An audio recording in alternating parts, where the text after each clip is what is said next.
में प्रचार के लिए आए थे। इस प्रदेश के लोगों को एक नई सरकार का चयन करना है और यहीं के लोगों को अपने लोकसभा के उम्मीदवार को चुनना है। अब तक जो मतदान हुआ है उसको देखकर एक बात स्पष्ट हो गई है कि कांग्रेस पार्टी और इंडिया अलायंस के उम्मीदवार बहुत आगे बढ़ चुके हैं और भाजपा और एनडीए गठबंधन के जो लोग हैं उम्मीदवार हैं वो लगातार पिछड़ रहे हैं।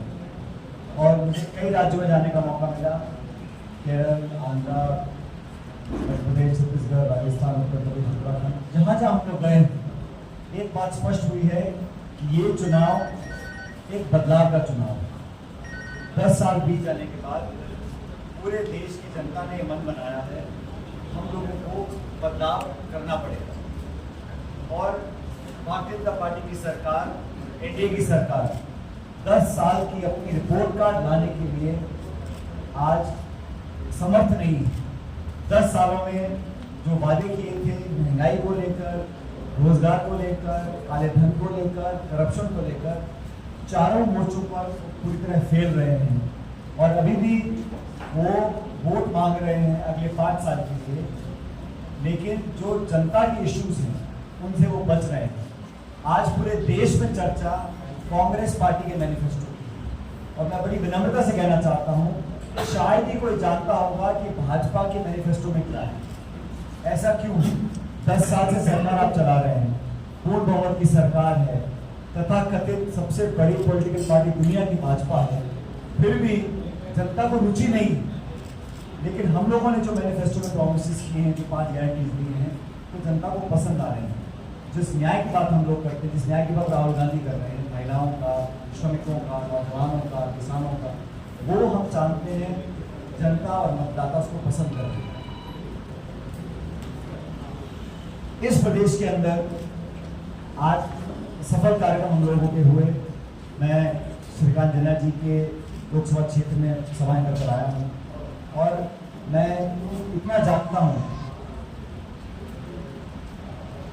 कि उड़ीसा के अंदर जो चुनाव हो रहा है वो त्रिकोणीय चुनाव नहीं है, वो ट्रायंगुलर कॉन्टेस्ट नहीं है, क्योंकि बीजेडी और बीजेपी दोनों एक ही सिक्के के 2 पहलू हैं और कहीं ना कहीं उड़ीसा और केंद्र सरकार भी लगभग डबल इंजन सरकार है। 5 साल तक बीजेडी ने लगातार समर्थन किया एनडीए की सरकार का, लोकसभा में, राज्यसभा में, सदन के अंदर, सदन के बाहर, और चुनाव से पहले वो लोग अलग अलग लड़ रहे हैं। ये एक रणनीति के तहत किया जा रहा है। मुझे लगता है कि मतदाता समझ गया है कि अगर हम बीजेडी को वोट दे रहे हैं तो वोट बीजेपी को लग रहा है। और ये बात आज जनता ने इस बात को उनको भी कहा जब मैं सभाओं को संबोधित कर रहा था। तो ये चुनाव कांग्रेस मजबूती से लड़ रही है और मुझे खेद है कि इस देश में जो संवैधानिक संस्थाएं हैं लगातार उन संस्थाओं को नीतिगत तरीके से कमजोर करने का काम किया जा रहा है। तो मुझे बड़ा आश्चर्य है कि देश की सबसे बड़ी विपक्ष की पार्टी कांग्रेस चलते चुनाव के अंदर कांग्रेस पार्टी के बैंक के खातों को सीज किया जाता है। सुप्रीम कोर्ट ने इंटरवीन किया, तब जाके उस पर राहत मिली। प्रमुख विपक्ष की पार्टियों के आप खाते बंद कर दें, 2 निर्वाचित मुख्यमंत्रियों को आप जेल में डाल दें और निर्वाचन आयोग की जिम्मेदारी है कि एक लेवल प्लेइंग फील्ड हर पॉलिटिकल पार्टी को मिलनी चाहिए। और इसलिए मैं कहता हूं कि 70-75 साल से इस देश में जिन संवैधानिक संस्थाओं को अलग अलग सरकारों ने पोषित किया है, आज उन पर प्रश्न चिन्ह लग रहे हैं। उनकी विश्वसनीयता पर, उनकी पारदर्शिता पर और जनता की जो आस्था है उन संस्थाओं के अंदर वो कहीं कमजोर ना पड़ जाए, उस बात का चुनाव है। ये चुनाव में लगातार भाजपा के नेताओं को आके ये बोलना पड़ रहा है कि हम आरक्षण से छेड़छाड़ नहीं करेंगे, हम संविधान से छेड़छाड़ नहीं करेंगे।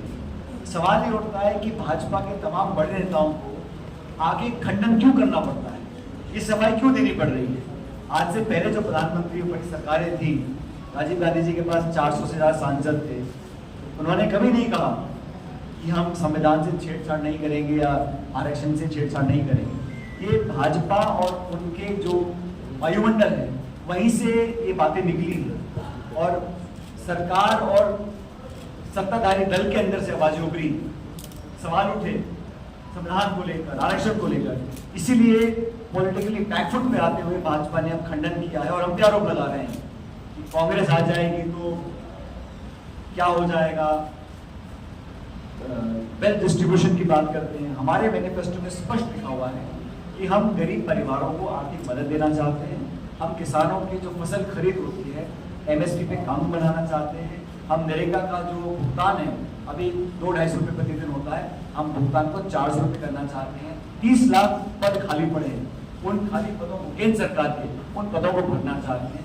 तो हमारा मैनिफेस्टो बड़ा स्पष्ट है, ग्रोथ ओरिएंटेड है, जॉब ओरिएंटेड है, महिला किसान श्रमिक लोगों के ध्यान को रखकर बनाया गया है। और मैं कह सकता हूँ कि जिन जिन राज्यों में भाजपा और कांग्रेस का सीधा मुकाबला है उन तमाम राज्यों के अंदर कांग्रेस पार्टी की स्थिति बहुत बेहतर है और जो हमारे गठबंधन है इंडिया अलायंस का, विशेष रूप से बिहार में, महाराष्ट्र में, बाकी राज्यों के अंदर हम लोग बहुत बेहतर करेंगे।